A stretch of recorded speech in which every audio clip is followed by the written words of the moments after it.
ಕರ್ನಾಟಕದ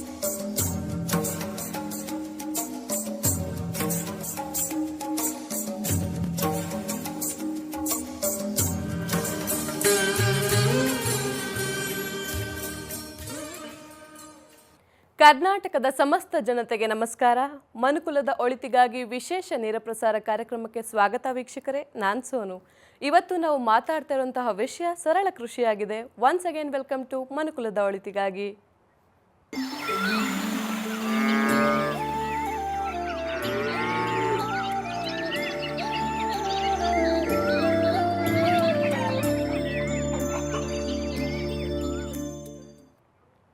ಈಗಾಗಲೇ ಹೇಳಿದ ಹಾಗೆ ನಾವಿವತ್ತು ಮಾತಾಡ್ತಾ ಇರುವಂತಹ ವಿಷಯ ಸರಳ ಕೃಷಿಯಾಗಿದೆ. ಈ ಬಗ್ಗೆ ಒಂದು ವರದಿ ಇದೆ, ಬನ್ನಿ ನೋಡೋಣ.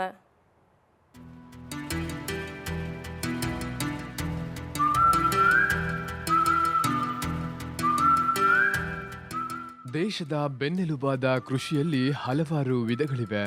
ಕೆಲವೊಂದು ಕೃಷಿ ಪದ್ಧತಿಗಳು ಮಾನವನ ಮುಖ್ಯ ಅವಶ್ಯಕತೆಗಳನ್ನು ಪೂರೈಸಿ ಬೇಸಾಯಕ್ಕೂ ಸಹಾಯಕವಾಗುತ್ತದೆ. ಅಂತಹ ಒಂದು ಉಪಯೋಗಕಾರಿ ಕೃಷಿ ಪದ್ಧತಿಯೇ ಹೈನುಗಾರಿಕೆ ಅಥವಾ ಪಶುಸಂಗೋಪನೆ.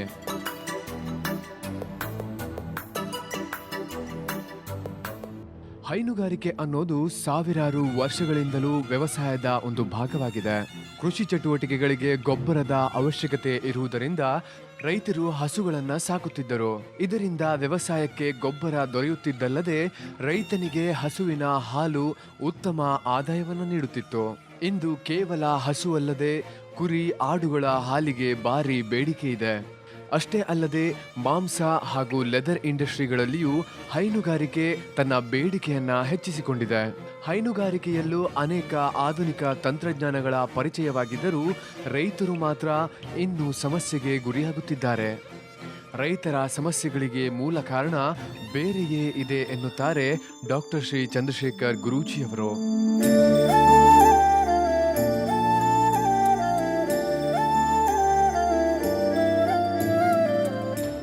ಸರ್ಕಾರದಿಂದ ಉತ್ತಮ ಯೋಜನೆಗಳಿದ್ದರೂ, ದೇಶದ ಮುಖ್ಯ ಉದ್ಯೋಗ ಕೃಷಿಯೇ ಆಗಿದ್ದರೂ ರೈತ ವರ್ಗ ಇನ್ನೂ ಬಡತನದಲ್ಲಿದೆ ಎಂದರೆ ರೈತರನ್ನ ಕಾಡುತ್ತಿರುವ ಸಮಸ್ಯೆಗಳಿಗೆ ಬಲವಾದ ಕಾರಣಗಳಿವೆ. ನಾವೆಲ್ಲರೂ ರೈತರ ಸಮಸ್ಯೆಗಳ ಮೂಲವನ್ನ ಕಿತ್ತೊಗೆದರೆ ರೈತ ವರ್ಗ ಖಂಡಿತವಾಗಿಯೂ ದೇಶದ ಶ್ರೀಮಂತ ವರ್ಗವಾಗುವುದರಲ್ಲಿ ಸಂಶಯವಿಲ್ಲ. ಈ ನಿಟ್ಟಿನಲ್ಲಿ ತನ್ನ ವೈಜ್ಞಾನಿಕ ಸಂಶೋಧನೆಯಲ್ಲಿ ಕಂಡುಕೊಂಡ ಪ್ರಯೋಜನಕಾರಿ ಸೂತ್ರಗಳನ್ನು ರೈತರ ಜೀವನದಲ್ಲಿ ಅಳವಡಿಸಿ ಈಗಾಗಲೇ ಲಕ್ಷಾಂತರ ರೈತರ ಜೀವನದಲ್ಲಿ ಮಂದಹಾಸ ಮೂಡಿಸಿದ್ದಾರೆ ಗುರೂಜಿಯವರು. ರೈತರ ಜೀವನಕ್ಕೆ ಉಪಯೋಗವಾಗುವ ಆ ಅದ್ಭುತ ಸರಳ ಸೂತ್ರಗಳನ್ನು ಗುರೂಜಿಯವರಿಂದ ಇಂದಿನ ಸಂಚಿಕೆಯಲ್ಲಿ ತಿಳಿಯೋಣ. ಖ್ಯಾತ ಸರಳವಾಸ್ತು ತಜ್ಞರಾದಂತಹ ಡಾಕ್ಟರ್ ಚಂದ್ರಶೇಖರ್ ಗುರೂಜಿ ಅವರು ನಮ್ಮ ಜೊತೆ ನಮ್ಮ ಕಾರ್ಯಕ್ರಮದಲ್ಲಿದ್ದಾರೆ. ಅವರಿಗೆ ಸ್ವಾಗತವನ್ನು ಕೋರೋಣ. ಗುರೂಜಿ, ಕಾರ್ಯಕ್ರಮಕ್ಕೆ ಸ್ವಾಗತ. ನಮಸ್ಕಾರ. ಗುರೂಜಿ, ಇವತ್ತು ಕೃಷಿಯ ಬಗ್ಗೆ ಮಾತಾಡ್ತಾ ಇದ್ದೀವಿ. ಅದರಲ್ಲೂ ಮುಖ್ಯವಾಗಿ ಹೈನುಗಾರಿಕೆಯನ್ನು ತೆಗೆದುಕೊಂಡಿದ್ದೀವಿ. ಇದ್ರ ಬಗ್ಗೆ ಏನು ಹೇಳ್ತೀರಿ? ನೋಡಿರಿ, ಇವತ್ತು ಹೈನುಗಾರಿಕೆ ಅನ್ನೋದು ಅದು ಎಷ್ಟೋ ಸಾವಿರಾರು ವರ್ಷಗಳಿಂದ ಬಂದಂಥ ಒಂದು ಪದ್ಧತಿ ಅಂದರೂ ತಪ್ಪಾಗಲಿಕ್ಕಿಲ್ಲ. ನಮ್ಮ ಹಿರಿಯರು ಸಹಿತ ಅದಕ್ಕೆ ಒಂದು ಮಹತ್ವವನ್ನು ಬಹಳ ಕೊಟ್ಟಿದ್ದರು. ಅದೇ ರೀತಿ ಅದರಿಂದ ಅವರು ಹಲವಾರು ರೀತಿಯ ಒಂದು ಉಪಯೋಗವನ್ನು ಅವರು ತಗೊಳ್ಕೊಳ್ಳುವಂಥದ್ದು ನಡೀತಿತ್ತು. ಏನ್ರಿ, ಅದರಲ್ಲಿ ಎರಡು ಮಾತಿಲ್ಲ ಅಂತ ಅಂದ್ಕೊಂಡು ಇವತ್ತು ಒಂದು ಹೈನುಗಾರಿಕೆ ಅನ್ನುವಂಥದ್ದು ಇದನ್ನು ತೊಗೊಂಡ್ರೆ ಇವತ್ತು ಒಂದು ಹಾಲಿನ ಏನೊಂದು ಪಶುಸಂಗೋಪನೆ ಇದರೊಳಗೆ ನಾವು ಹಾಲಿನ ಇದನ್ನು ತೊಗೊಂಡು ಅಂತಂದರೆ ಹಾಲಿನಿಂದನೂ ಸಾಕಷ್ಟು ಪ್ರಾಡಕ್ಟನ್ನು ಮಾಡಿ ಇವತ್ತು ಆ ಮಟ್ಟಕ್ಕೆ ನಾವು ಮುಟ್ಟಿಸುವಷ್ಟು ಮಟ್ಟಿಗೆ ಹೋಗೋದಾಗಿದೆ. ಮತ್ತು ಅದು ಒಂದಂತಲ್ಲ, ಇನ್ನೂ ಹಲವಾರು ತೆರನಾಗಿ ಅದನ್ನು ಯೂಸ್ ಮಾಡ್ಕೊಳ್ಳೋಂಥದ್ದು. ಇವತ್ತು ಗೊಬ್ಬರ ಬಂದುವಂಥದ್ದು, ಗೊಬ್ಬರದ ಯೂಸ್ ಮಾಡುವಂಥದ್ದು ಅಂದರೆ ಅದರಿಂದ ರೈತನಿಗೆ ಒಂದು ಲಾಭದ ರೂಪದಲ್ಲಿ ಬರುವಂಥ ಪಶುಸಂಗೋಪನೆಯಿಂದ ಅದು ಸಾಕಷ್ಟು ಬದಲಾವಣೆ ಅದರಲ್ಲಿ ತರುವಂಥದ್ದು ಅಂತಂತ ಏನ್ರಿ. ಮತ್ತು ಎಷ್ಟೋ ಸಲ ರೈತರು ಅದನ್ನು ಮೇಜರಾಗಿ ತೊಗೊಂಡದ್ದಾತಂದ್ರೆ ಇನ್ನಷ್ಟು ಸಾಕಷ್ಟು ಉತ್ಪನ್ನಗಳನ್ನ ತೆಗಿಲಿಕ್ಕೆ ಸಾಧ್ಯ ಇರುವಂಥದ್ದು. ಆದರೆ ರೈತ ಮೊದಲಿಂದ ಏನಾಗಿದೆ ಅಂದರೆ ಈ ಪಶುಸಂಗೋಪನೆಗೆ ಮಹತ್ವವನ್ನು ಅಷ್ಟು ಕೊಡಬೇಕಾಗಿತ್ತಲ್ಲ, ಅಷ್ಟು ಕೊಡಲಿಲ್ಲ. ಅಂದರೆ ಅದರದ್ದು ಉಪಯೋಗನ ಹೆಂಗೆ ತೊಗೊಂಡು ನಾವು ಮಾಡಿದರೆ ಹಾಕೈತೆ ಅಂತ ಅನ್ನೋದನ್ನು ಅದು ಈಗ ಬರ್ಕೋತ ಹೋಯ್ತು. ಅಂದರೆ ಗ್ಯಾಸು ಇವತ್ತು ಅದು ಏನು ನಾವು ಸೆಗಣಿ ಅಂತ ಕರಿತೀವಿ. ಆ ಸೆಗಣಿಯಿಂದ ಒಂದು ಗ್ಯಾಸನ್ನು ತಯಾರು ಮಾಡಿ ಮತ್ತು ಗ್ಯಾಸ್ನಿಂದ ನಾವು ಮನೆಯಲ್ಲಿ ಒಲೆಯನ್ನು ಹಚ್ಚುವಂಥ ಪದ್ಧತಿಗಳನ್ನು, ಇಲೆಕ್ಟ್ರಿಸಿಟಿ ತಯಾರು ಮಾಡೋದು ಇವ್ಯಾವು ಮೊದಲು ಆ ಲೆಕ್ಕಕ್ಕೆ ಇರಲಿಲ್ಲ. ಇತ್ತಿತ್ತಲಾಗಿ ಅದು ಸಮ್ ಟೆಕ್ನಾಲಜಿ ಡೆವಲಪ್ ಆಕೋತ ಹೋಗಿ ಅದರಿಂದ ಎಷ್ಟು ಉಪಯೋಗ ಇದ್ದಾವೆ ಅಂದರೆ ನ್ಯಾಚುರಲಾಗಿ ವೇಸ್ಟ್ ಆಗುವಂಥದ್ದನ್ನು ತೊಗೊಂಡು ನಾವು ಎಷ್ಟು ಮಾಡೋಕ್ಕೆ ಸಾಧ್ಯತೆ ಅನ್ನುವಂಥದ್ದು ಮಟ್ಟಿಗೆ ಈಗ ಒಂದು ಟೆಕ್ನಾಲಜಿ ಒಳಗೆ ನಮಗೆ ಇದಾಕೋತ ಹೋಗಿದ್ದು. ಹಾಕೋತ ಹೆಂಗೆ ಹೋತು ಹಂಗಂಗೆ ನಮಗೆ ಅದು ಅದರದ್ದು ಪ್ರಭಾವ ಅಂದ್ರೆ ಅದ್ರದ್ದು ಎಷ್ಟು ಇಂಪಾರ್ಟೆಂಟ್ ಐತೆ ಅಂತ ಅನ್ನೋದನ್ನು ಇತ್ತಿತ್ತಲಾಗಿ ರೈತರು ಅದ್ರ ಬಗ್ಗೆ ಸ್ವಲ್ಪ ಲಕ್ಷ ವಹಿಸ್ತಾ ಇದ್ದಾರೆ. ಮೊದಲಿನ ಲೆವೆಲ್ದಾಗ ಅದರಿಂದ ಉಪಯೋಗ ಐತೆ ಅನ್ನೋದಿತ್ತು, ಬಟ್ ಅದನ್ನು ಸೆಕೆಂಡ್ರಿ ಅಂತ ನೋಡ್ತಿದ್ರು ಹೊರತು ತಮ್ಮ ಬೆಳೆನ ಮುಖ್ಯ, ಆ ಬೆಳೆಗಿಂತ ಅದನ್ನು ಅದ್ರ ಜೋಡಿ ಸೈಡ್ ಅಪ್ ಅಂತ ತಗೋತಿದ್ರು. ಬಟ್ ಇವತ್ತು ಹೈನುಗಾರಿಕೆ ಅನ್ನೋದು ಒಂದು ಮೇಜರ್ ಇದು ಜನರಲ್ಲಿ ಬರ್ತಾ ಇದೆ, ರೈತರಲ್ಲಿ ಬರ್ತಾ ಇದೆ. ಆ ಒಂದು ಇದರಿಂದ ಇವತ್ತು ರೈತರು ಸಹಿತ ಮ್ಯಾಕ್ಸಿಮಮ್ ರೈತರು ಅದರಲ್ಲಿ ನಾನು ತೆಗಿಬೇಕಪ್ಪ, ಹಣ ಮಾಡಬೇಕು ಅಥವಾ ನಾನು ಲಾಭ ಗಳಿಸ್ಬೇಕು ಅನ್ನುವಂಥದ್ದು ಟ್ರೆಂಡ್ ಇವತ್ತು ಹೋಗ್ತಾ ಇದೆ ಅಂದರೆ ತಪ್ಪಾಗಲಿಕ್ಕಿಲ್ಲ. ನಾನು ಮತ್ತೆ ಮಾತಾಡ್ತೀನಿ ಗುರುಜಿ. ಬೆಂಗಳೂರಿನಿಂದ ಯೋಗೇಶ್ ಅಂತ ಕರೆ ಮಾಡಿದ್ದಾರೆ. ನಮಸ್ಕಾರ ಯೋಗೇಶ್ ಅವ್ರಿಗೆ. ನಮಸ್ಕಾರ ಮೇಡಮ್. ಯಾರ ಬಗ್ಗೆ ಕೇಳಬೇಕಿತ್ತು? ನಮ್ಮ ಬಗ್ಗೆನೇ ಕೇಳಬೇಕಾಯ್ತು ಮೇಡಮ್. ಹುಟ್ಟಿದ ದಿನಾಂಕ ತಿಳಿಸ್ಕೊಡಿ. 10/6/86 ಮೇಡಮ್. 10/6/1986. 86. ಗುರುಜಿ ಇದ್ದಾರೆ, ಮಾತನಾಡಿ. ನಮಸ್ಕಾರ ಗುರುಜಿ. ನಮಸ್ಕಾರ ರೀ. ಗುರುಜಿ, ನಾವು ನಿಮ್ಮ ಹತ್ರ ಕೇಳಬೇಕಾಯ್ತು. ಅವತ್ತಿಂದ ತುಂಬಾ ಟ್ರೈ ಮಾಡ್ತಾ ಇದ್ದೆ ನಿಮ್ಮ ಕಾಲಿಗೋಸ್ಕರ, ಸುಮಾರು ಒಂದು ತಿಂಗಳಿಂದ ಹೇಳ್ರಿ. ಸಿಗ್ಲಿಲ್ಲ. ತುಂಬಾ ಸಂತೋಷ ಆಯ್ತು ಗುರುಜಿ. ನೋಡ್ತಾ ಇದ್ರಲ್ರಿ ಚಾನಲನ್ನು? ಡೈಲಿ ನೋಡ್ತಾ ಇದ್ದೀನಿ ಗುರುಜಿ. ಮಣ್ಣಿನ ಮಗ ಅಂತೂ ಸೂಪರ್ ಗುರುಜಿ, ಒಳ್ಳೊಳ್ಳೆ ಇನ್ಫಾರ್ಮೇಶನ್ ಬರುತ್ತೆ. ಹೌದಲ್ರಿ? ಹೌದು ಗುರುಜಿ. ಹೇಳ್ರಿ ಗುರುಜಿ, ನಂದು ಏನೋ ಡೇಟ್ ಆಫ್ ಬರ್ತ್ ಬಂದು 10/6/86. ಹೌದ್ರಿ. ನಾನು ರೀಸೆಂಟಾಗಿ ಮದುವೆಗೆ 6 ತಿಂಗಳಾಯ್ತು ಗುರುಜಿ. ಹೌದ್ರಿ. ನಾನಿರೋದು ಬೆಂಗಳೂರಲ್ಲಿ, ನಮ್ಮನೆ ಇರೋದು ತುಮಕೂರಲ್ಲಿ ಗುರುಜಿ. ಹೌದ್ರಿ. ಅಲ್ಲಿ ಬೋರ್ ಹಾಕ್ಸಕ್ ಹೋದೆ ನಾನು ಲಾಸ್ಟ್ 1 ಮಂತ್ ಬ್ಯಾಕ್. ಬೋರ್ ಎಲ್ಲ ಫೇಲ್ಯೂರ್ ಆಯ್ತು. ಹಿಂಗೆ ದುಡ್ಡು ಯಾವ್ದು ಕೈ ಹತ್ತಾ ಇಲ್ಲ ಗುರುಜಿ. ಈಗ ಇದ್ದಂತ ಮನೆ ಉತ್ತರ ದಿಕ್ಕಿಗೆ ಐತೋ ಪೂರ್ವಕ್ಕೆ ಐತ್ರಿ? ನೀವು ಇಲ್ಲಿದ್ದು ಬೆಂಗಳೂರಿನಲ್ಲಿ? ಪೂರ್ವಕ್ಕೈತೆ ಗುರುಜಿ. ಏನೈತಿ ಗೊತ್ತನ್ರಿ, ಪೂರ್ವ ದಿಕ್ಕು ನಿಮ್ಗೆ ಒಳ್ಳೇದಲ್ಲ. ಓಕೆ. ನಿಮ್ಗೆ ಹಾಕಿದ ಹಣವನ್ನು ಲಾಸ್ ಮಾಡ್ಕೋತಾನೆ ಹೋಗೋದದು. ಓಕೆ ಗುರುಜಿ. ಏನ್ರಿ ಫಸ್ಟ್ ಇಲ್ಲಿ ಏನು ಫೇಲ್ ಆಗತ್ತಂದ್ರೆ ಉತ್ತರ ನಿಮ್ಗೆ ಕೆಟ್ಟ ಜೀವನದಾಗ ಉತ್ತರ ದಿಕ್ಕಿನ ಬರೀ ಬಾಗ್ಲ ಹಿಡಿಬಾರ್ದು ನೀವು. ಓಕೆ ಗುರುಜಿ. ಆಮ್ಯಾಗ ಪೂರ್ವ ಸಹಿತ ಒಳ್ಳೆ ದಿಕ್ಕಲ್ಲ. ಓಕೆ ಗುರುಜಿ. ಅದು ಒಂದಿಲ್ಲ ಒಂದು ಸಮಸ್ಯೆಗೆ ಈಡು ಮಾಡುತ್ತಾ. ನೀವು ಏನು ಹಣ ಗಳಿಸ್ಕೊಂಬರೋದು ಮತ್ತು ಇಂಥಲ್ಲಿ ಹಾಕಿ ಇಟ್ಬಿಡೋದಾಗತ್ತೆ. ಓಕೆ ಗುರುಜಿ. ಅದಕ್ಕೆ ಇಲ್ಲಿ ಬೆಂಗಳೂರು ಮನೆ ಐತಲ್ರಿ, ಪಶ್ಚಿಮ ದಿಕ್ಕಿನ ಮನೆ ಆತಂದ್ರೆ ನಿಮಗೆ ಒಳ್ಳೆ ರಿಸಲ್ಟನ್ನು ಬರಲಿಕ್ಕೆ ಅನುಕೂಲ ಮಾಡಿಕೊಡೋಂಥದ್ದು. ಓಕೆ ಗುರುಜಿ. ನಿಮ್ಮ ದಿಕ್ಕುಗಳೇನಂದ್ರೆ ಈಶಾನ್ಯ ಅಭಿಮುಖ ಅಥವಾ ಪಶ್ಚಿಮ ದಿಕ್ಕು ಒಳ್ಳೆ ದಿಕ್ಕದು. ಓಕೆ ಗುರುಜಿ. ಏನೇ ಕೆಲಸ ಮಾಡುವಾಗ ಪಶ್ಚಿಮಕ್ಕೆ ಬರೋ ಮುಖ ಮಾಡಿರಿ, ಮಲ್ಲಿಕೊಳ ಪಶ್ಚಿಮಕ್ಕೆ ತಲೆಯಿರಬೇಕು. ಪಶ್ಚಿಮಕ್ಕೆ ಗುರುಜಿ. ಹೌದು. ಓಕೆ. ಆಮೇಲೆ ಇದ್ದಂಥ ಮನೆಯೊಳಗೂ ಸಮ್ ಚೇಂಜಸ್ ಮಾಡಿಕೊಡ್ತಾರೆ ಓನರ್. ಅಂದ್ರೆ ನಮ್ದಾದ ಮೆಥಡ್ಸನ್ನು ಅಪ್ಲೈ ಮಾಡಿದ್ರೆ ಅಂತ ತಿಳ್ಕೊಳ್ರಿ. ಓಕೆ ಗುರುಜಿ. ಪ್ರತಿಯೊಂದು ಹಂತದಲ್ಲಿ ನೀವು ಚೇಂಜಸ್ ಕಾಣೋದು ಬೇಕು. ಓಕೆ. ಇಲ್ಲ ಅವ್ರು ಚೇಂಜ್ ಮಾಡೋಕ್ಕಿದಿಲ್ಲ ಅಂದ್ರೆ ಪಶ್ಚಿಮ ದಿಕ್ಕಿನ ಮನೆ ಹಿಡಿವತ್ನಾಗೂ ಸಹಿತ ನಮ್ಮ ತಜ್ಞರಿಗೆ ನೀವು ಅವರು ಇದೇ ಮನೆ ಒಳ್ಳೇದೈತಪ್ಪ ಒಂದು 2-3 ಮನೆ ನೋಡಿದ್ರೆ ಅಂತ ತಿಳ್ಕೊಳ್ರಿ. ಇಂಥದ ಮನೆ ನೀವು ಫೈನಲ್ ಮಾಡ್ಕೊಂತ ಹೇಳ್ತಾರೆ, ಅದ್ರ ಪ್ರಕಾರ ನೀವು ಮಾಡಿದ್ರು ಸಹಿತ ಅಲ್ಲಿ ನೀವು 100ಕ್ಕೆ 100 ಅಂತಲ್ಲ. ಈಗೇನು ಚಿಂತನೆ ಐತಲ್ಲ ಆ ಚಿಂತನೆ ಅನ್ನೋದೇ ಇರೋದಿಲ್ಲ. ಆ ಗ್ಯಾರಂಟಿ ನಂದಿರುತ್ತೆ. ಓಕೆ ಗುರುಜಿ. ಒಂದೇ ಒಂದು ಕ್ವಶನ್ ಗುರುಜಿ. ಹೇಳ್ರಿ. ನಾನು ಇವಾಗ ಸರಳ ವಾಸ್ತು ಮಾಡಿಸ್ಬೇಕು ಅನ್ಕೊಂಡಿದೀನಿ ಗುರುಜಿ. ಹೌದ್ರಿ. ಊರಲ್ಲಿ ಬಂದು ನಮ್ಮ ಅಪ್ಪ ಮತ್ತೆ ನಮ್ಮ ಅಕ್ಕ ಮನೇಲೇ ಇದಾರೆ. ನಂಗೆ ಅಮ್ಮ ಇಲ್ಲ, ಹಂಗ ಮನೆ ನೋಡ್ಕೊಂಡಿದ್ದಾರೆ. ನಾನು ಸರಳ ವಾಸ್ತು ಮಾಡ್ಸೋದಾದ್ರೆ ಊರಲ್ಲಿ ಮಾಡ್ಸೋದ ಇಲ್ಲಿ ಬೆಂಗಳೂರಲ್ಲಿ? ನೋಡ್ರಿ, ಈಗಲ್ಲೇ ತೋಟ ಹೊಲದ ಐತಿ, ನಿಮ್ಮ ತಂದೆಯವರು ಡಿಸಿಷನ್ ತಗೋತಾರ ಅಂದ್ರೆ ಆ ಮನಿನೂ ಭಾಳ ಇಂಪಾರ್ಟೆಂಟ್ ಆಗುತ್ತೆ ಊರಲ್ಲಿದ್ದಂಥದ್ದು. ಓಕೆ ಗುರುಜಿ. ಅಲ್ಲಿ ಏನಂದ್ರೆ ನಮ್ಮ ಅಕ್ಕ ಮತ್ತೆ ನಮ್ಮ ಭಾವ ನಮ್ಮ ಮನೇಲೇ ಇದಾರೆ ನೋಡ್ಕೊಂಡು. ಇರ್ಲಿಲ್ಲ, ಈಗ ಮನಿಯನ್ನ ಮೇಜರ್ ಆಗಿ ಅಲ್ಲಿ ಡಿಸಿಷನ್ ತಗೊಳ್ಳೋರು ಯಾರು, ನೀವು ಅಥವಾ ಅಲ್ಲಿ ನಿಮ್ಮ ಭಾವ ಅದು ಅವ್ರು ತಗೋತಾರೋ ನೀವು ತಗೋತೀರೋ? ಇಬ್ರು ಕಮೆಂಡ್ ಅಲ್ಲೇನೆ ಡಿಸೈಡ್ ಮಾಡ್ತೀವಿ. ಮಾಡ್ತೀರ ಅಂತಂದ್ರೆ ಆ ಮನಿನೂ ಇಂಪಾರ್ಟೆಂಟ್ ಆಗತ್ತೆ ರೀ. ನಿಮ್ದು ಇನ್ವಾಲ್ವ್ಮೆಂಟ್ ಐತೆ ಬೆಂಗಳೂರಿಗೆ ಇಂಪಾರ್ಟೆಂಟ್ ಆಗುತ್ತೆ. ಸಪೋಸ್ ಬರೀ ನಿಮ್ಮ ತಂದೆ ತಾಯಿ ಇದಾರ, ನೀವು ಇಲ್ಲಿದ್ದ ಹಣ ಕಳಿಸಿದ್ರೆ ಬರೀ ಒಂದು ಬೆಂಗಳೂರು ಮನಿ ಮಾಡಿದ್ರು ಸಾಕಾಕಿತ್ತು. ಓಕೆ ಗುರುಜಿ. ಇವಾಗ ನಾನು ನಮ್ಮ ಹೆಂಡತಿ ಇಬ್ಬರೇ ಇರೋದು ಗುರುಜಿ ಬೆಂಗಳೂರಲ್ಲಿ. ಊರಲ್ಲಿ ಮಾಡ್ಸೋದ ಇಲ್ಲಿ ಮಾಡ್ಸೋದು ಅಂತ ಕನ್ಫ್ಯೂಸ್. ಅಲ್ರಿ, ಊರಂದು ಪದಲ್ ಮಾಡಿಸ್ಕೊಡ್ರಿ. ಬಟ್ ನಿಮ್ದು ಅದ್ರಾಗ ಇನ್ವಾಲ್ವ್ಮೆಂಟ್ ಐತೆ ಅಂತಂದ್ರೆ ಇದನ್ನು ಸಹಿತ ಪಶ್ಚಿಮ ದಿಕ್ಕಿನ ಮನೆ ಹಿಡಿದಾತಂದ್ರೆ ಇಲ್ಲ ಇದರಾಗಲಿ ಚೇಂಜಸ್ ಮಾಡ್ಕೊಂಡಂದ್ರು ಸಹಿತ ನೀವು 100ಕ್ಕೆ 100 ಚೇಂಜ್ ಕಾಣ್ತೀರಿ. ಮತ್ತು ಯೋಗೇಶ್ವರ 3 ಇಂದ 8 ತಿಂಗಳೊಳಗೆ ನಿಮ್ಮಲ್ಲಿ ಬದಲಾವಣೆ ಕಾಣಬೇಕು. ಕಾಣಲಿಲ್ಲ ಅಂದ್ರೆ ಕೊಟ್ಟ ಅಮೌಂಟನ್ನು ವಾಪಸ್ ಕೊಡುವಂಥ ವಾಗ್ದಾನ ಗ್ಯಾರಂಟಿ ಇರುತ್ತೆ, ನಮ್ಮದು ಲೆಟರ್ ಇರುತ್ತೆ. ಹೌದ್ರೆ ಯಾವುದು ಎಲ್ಲಿ ಖರ್ಚು ಮಾಡ್ತೀವಪ್ಪ ಅದಕ್ಕಿಂತ ಮೊದಲು ಇವತ್ತು 1 ಲಕ್ಷ ಗಟ್ಟಲೆ ಬೋರ್ ಹೊಡ್ಸೋಕ್ಕಿಂತ ಮೊದಲು ಸ್ವಲ್ಪ ವಿಚಾರ ಮಾಡಿಬಿಟ್ರೆ ನಿಮ್ಮ ಒಂದು ಏನಪ್ಪ ಅಂದ್ರೆ ಇಂಥ ಒಂದು ಗಳಿಸಿದ ಹಣ ಹಂಗೆ ಕಳ್ಕೊಳ್ಳೋದಾಗೋದಿಲ್ಲ. ಅದ್ರ ಬಗ್ಗೆ ಸ್ವಲ್ಪ ವಿಚಾರ ಮಾಡಿ ಮುಂದಿನ ಹೆಜ್ಜೆ ಇಡ್ರಿ. ಕರೆ ಮಾಡಿದ್ದಕ್ಕೆ ಧನ್ಯವಾದಗಳು ಯೋಗೇಶ್ ಅವರೇ. ಬೆಳಗಾವಿಯಿಂದ ಮಂಜುಳಾ ಅಂತ ಕರೆ ಮಾಡಿದ್ದಾರೆ. ನಮಸ್ಕಾರ ಮಂಜುಳಾ ಅವ್ರಿಗೆ. ನಮಸ್ಕಾರ ಮೇಡಮ್. ಯಾರ ಬಗ್ಗೆ ಕೇಳಬೇಕಿತ್ತು? ನಮ್ಮ ಯಜಮಾನ್ರ ಬಗ್ಗೆ ಕೇಳಬೇಕಿತ್ತು ಮೇಡಮ್. ಅವ್ರು ಹುಟ್ಟಿದ ದಿನಾಂಕ ತಿಳಿಸ್ಕೊಡಿ. 28/2/1971 ರೀ ಮೇಡಮ್.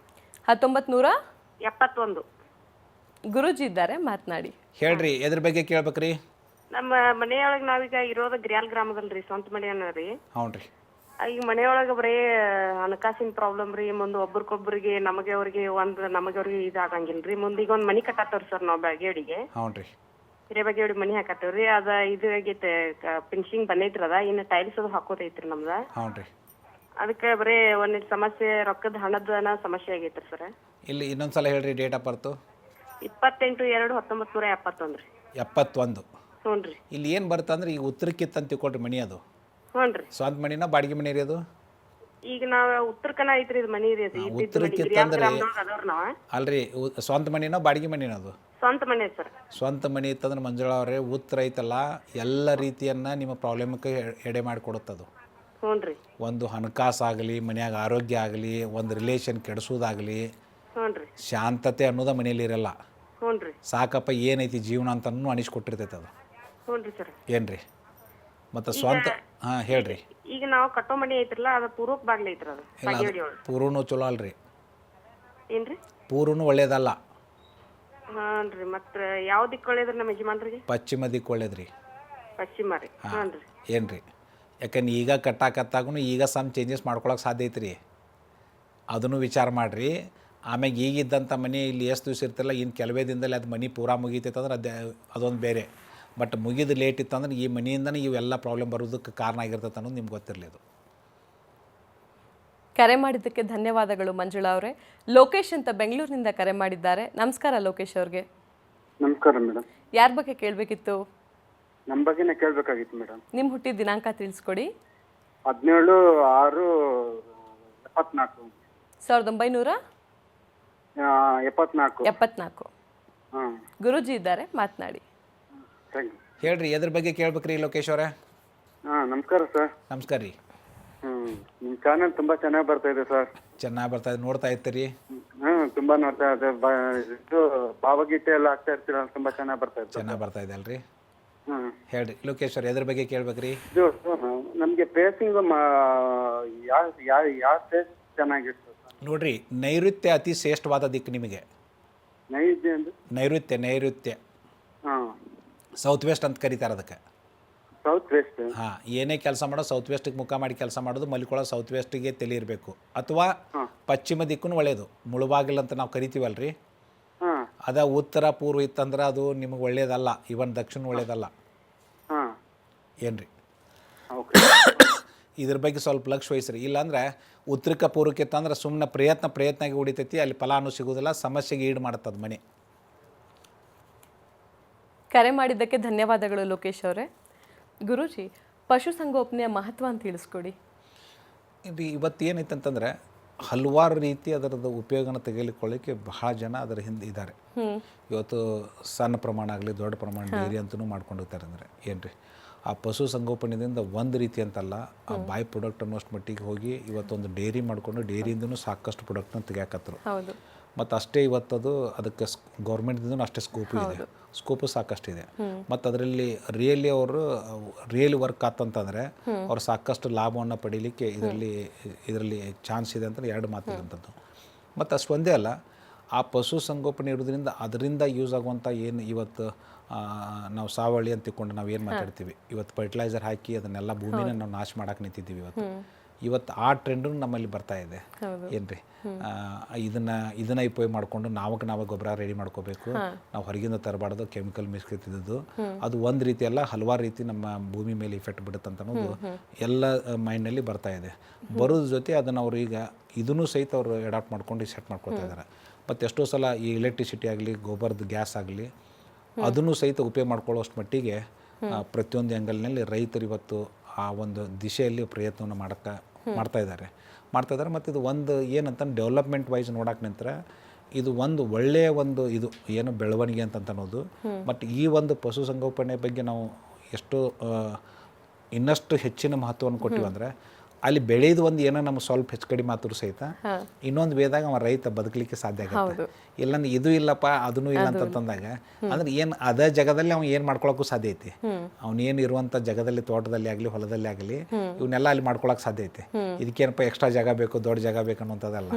ಇದನ್ನ ಒಂದಿಷ್ಟು ಮಾಡಿ ಒಂದಿಷ್ಟುಗಳ ಏನೊಂದು ಆಕಳುಗಳಾಗಲಿ ಒಂದು ಎಮ್ಮೆಗಳಾಗಲಿ ಇವನ್ನ ತಂದು ಕಟ್ಟಿ ಇದು ಮಾಡಿದ್ರೆ ಅಲ್ಲಿ ಏನು ಮೇವು ಜೋಡಿ ಮೇವು ಆಗುತ್ತೆ, ಜೋಡಿ ಹಾರು ಸಿಗುತ್ತೆ. ಮುಂದೆ ಅದು ಜೋಡಿ ಅದು ಪ್ರಾಡಕ್ಟ್ನ ತೆಗೆಯೋದಂದ್ರೆ ಒಂದು ಪ್ಯಾರಲಲ್ ನಾವು ಇನ್ನೊಂದು ಏನಪ್ಪ ಅಂದ್ರೆ plan A and plan B ಅಂತ ನಾವು ಕರ್ಕೋಬಹುದು. ಒಂದು ಇಲ್ಲಿ ಫೇಲ್ ಆದ್ರೆ ಇನ್ನೊಂದು ಅವ್ನ ಕೈ ಹಿಡಿಯುತ್ತೆ. ಇಲ್ಲಂತ ಎರಡೂ ಇಲ್ಲಪ್ಪ ಅಂತಂತಂದ್ರೆ ಮನುಷ್ಯ ಒಂದ್ಸಲ ಈಗ ಆತ್ಮಹತ್ಯೆಗೆ ಶರಣಾಗೋದು ಇವೆಲ್ಲ ಏನಾಗುತ್ತೆ ಸಾಲದ ಬಾಧೆಯಿಂದ ಹೊರಬರಲಾರ್ದಕ್ಕಾಗಿ ಅವ್ರಿಗೆ ಈ ಪರಿಸ್ಥಿತಿ ಹೋಗ್ಲಿಕ್ಕೆ ಕಾರಣ ಆಗಿದೆ. ಮಾತಾಡ್ತೀನಿ ಗುರುಜಿ. ಹರಿಹರದಿಂದ ಭಾರತಿ ಅಂತ ಕರೆ ಮಾಡಿದ್ದಾರೆ. ನಮಸ್ಕಾರ ಭಾರತಿ ಅವ್ರಿಗೆ. ಹೌದು, ನಮಸ್ತೆ ಸರ್. ಮೇಡಮ್, ಯಾರ ಬಗ್ಗೆ ಕೇಳಬೇಕಿತ್ತು? ನಮ್ಮ ಮನೆ ಬಗ್ಗೆ ಕೇಳಬೇಕಿತ್ತು ಮೇಡಮ್. ಮನೆ ನಡೆಸೋದು ಯಾರು, ನೀವ ನಿಮ್ಮ ಯಜಮಾನ್ರ? ಏನು ಮಾಡ್ತಾರೆ ನಮ್ಮ ಮನೆಯವರು? ನಾವು ಇಬ್ರು. ಹೌದಾ, ಸರಿ. ನಿಮ್ಮ ಮನೆಯವ್ರು ಹುಟ್ಟಿದ ದಿನಾಂಕ ತಿಳಿಸ್ಕೊಡಿ. ನಮ್ಮ ಮನೆಯವ್ರದ್ದು ಗೊತ್ತಿಲ್ಲ ಮೇಡಮ್, 64ನೇ ಇಸ್ವಿ ಅಂತ ಹೇಳಿದ್ರು ಅಷ್ಟೇ. 64 ಇಸ್ವಿ ಸರಿಯಾಗಿದ್ಯಾ? ಹ್ಞೂ ಮೇಡಮ್, ಅದೇ 64ನೇ ಇಸ್ವಿ. ನಾವು ಫುಲ್ ಡೇಟ್ ಆಫ್ ಬರ್ತ್ ನೋಡಿದ್ದು. ಸರಿ, ಗುರುಜಿ ಇದ್ದಾರೆ, ಮಾತನಾಡಿ. ನಮಸ್ತೆ ಸರ್. ನಮಸ್ಕಾರ ರೀ. ಎದ್ರ ಬಗ್ಗೆ ಕೇಳ್ಬೇಕ್ರಿ? ನಮ್ಮ ಮನೆ ಬಗ್ಗೆ ಕೇಳ್ಬೇಕಿತ್ತು ಸರ್. ನಮ್ದು ಇದೆಲ್ಲ ಭಾಳ ಸಮಸ್ಯೆ ಆಗ್ತಾ ಇತ್ತು. ಅದು ಈಗ ಇದ್ದದ್ದು ಮನೇನ ಸ್ವಂತ ಮನೆ ಏನ್ರಿ ಹರಿಹರದಲ್ಲಿ? ಸ್ವಂತ ಮನೆ ಸರ್. ಆದ್ರೆ ಪೂರ್ವಕರಿಗೆ ಇದೈತಿ, ಈಶಾನ್ಯ ಮೂಲೆಗೆ ಇದು 20 ಮನೆ. ಅದು ಮಕ್ಕಳ ಬಗ್ಗೆ ಆಯ್ತು, ಏನು ಇದನ್ನೇ ಆಗ್ತಾ ಇಲ್ಲ ಸರ್. ಭಾಳ ಪರಿಸ್ಥಿತಿ ಇದಾಗಿತ್ತು. ಅಲ್ರಿ ಭಾರತೀಯವ್ರ ಒಂದು ಸಲ ಮನೆಯನ್ನು ಯಾಕೆ ತೋರಿಸ್ಬಾರ್ದು? ಸರ್, ಏನ್ ಮಾಡ್ಬೇಕು ಅದು ಆಗುತ್ತೆ ಇಲ್ಲ, ಆರ್ಥಿಕ ಸಮಸ್ಯೆ ಬೇರೆ. ಅಲ್ರಿ ಒಂದು ಸಲ ನೋಡ್ರಿ, ಎಲ್ಲೋ ಖರ್ಚು ಮಾಡಿ ಎಲ್ಲೇ ಕಳ್ಕೋತೀರಿ ಅಂದಾಗ ಅತಿ ಕಡಿಮೆ ವೆಚ್ಚದಲ್ಲಿ ಒಂದು ಸಲ ಮನಿನ ನೋಡಲಿ ಅವ್ರು, ನಮ್ಮ ಎಕ್ಸ್ಪರ್ಟ್ಸು. ಆಮೇಲೆ ಏನು ತೊಂದರೆ ಐತೆ ಅನ್ನೋದು ಅವ್ರು ಕ್ಲಿಯರ್ ಕಟ್ ಹೇಳ್ತಾರೆ. ಆ ತೊಂದರೆ ನೀವು ಹೇಳೋದು ನಿಜ ಅನ್ನಿಸ್ತಂತಂದ್ರೆ ಪರಿಹಾರದ ಬಗ್ಗೆ ವಿಚಾರ ಮಾಡಿರಿ. ಪರಿಹಾರ ತೊಗೊಂಡದ್ದಾತಂದ್ರೆ 3 ರಿಂದ 8 ತಿಂಗಳು ಏನು ಸಮಸ್ಯೆ ಅಂತ ನೀವು ಎಷ್ಟೋ ದಿವಸದಿಂದ ಸಮಸ್ಯೆ ಇದಾವೆ ಅಂತ ಹೇಳ್ತಿರಲ್ಲ, ಅದು ನಿಜವಾಗಿ ಅದರಿಂದ ಹೊರಬರಲಿಕ್ಕೆ ಸಾಧ್ಯ ಐತಿ. ಎಲ್ಲ ಒಂದು ಸಮಸ್ಯೆ ಉದ್ಭವ ಆಗೋದು ಮತ್ತು ಬೇರೆ ಎಲ್ಲಿಂದ ಅಲ್ಲ, ಅದೇ ಮನೆಯಿಂದ, ಅದೇ ಉದ್ಯೋಗ ಸ್ಥಳದಿಂದ. ಅದಕ್ಕೆ ಪರಿಹಾರ ಸಹಿತ ಅದೇ ಮನೆಯಿಂದ, ಅದೇ ಉದ್ಯೋಗ ಸ್ಥಳದಿಂದ. ಇದು ಎಂದೂ ಯಾರೂ ಮರೆಯುವಂಥದ್ದಲ್ಲ. ಕರೆ ಮಾಡಿದ್ದಕ್ಕೆ ಧನ್ಯವಾದಗಳು ಭಾರತಿ ಅವರೇ. ವೀಕ್ಷಕರೇ, ನಿಮಗೂ ಇದೇ ರೀತಿಯಾದ ಯಾವುದೇ ಸಮಸ್ಯೆ ಇದ್ದಲ್ಲಿ ಖಂಡಿತ ನಮಗೆ ಕರೆ ಮಾಡಿ. ನಮ್ಮ ಸಂಖ್ಯೆಗಳು ಹೀಗಿವೆ: 9448286755, 9448286756. ವೆಬ್ ವಿಳಾಸವನ್ನು ನೋಟ್ ಮಾಡ್ಕೊಳ್ಳಿ, www.saralavastu.com. ಕಾರ್ಯಕ್ರಮದಲ್ಲಿ ಈಗ ಒಂದು ಪುಟ್ಟ ವಿರಾಮ.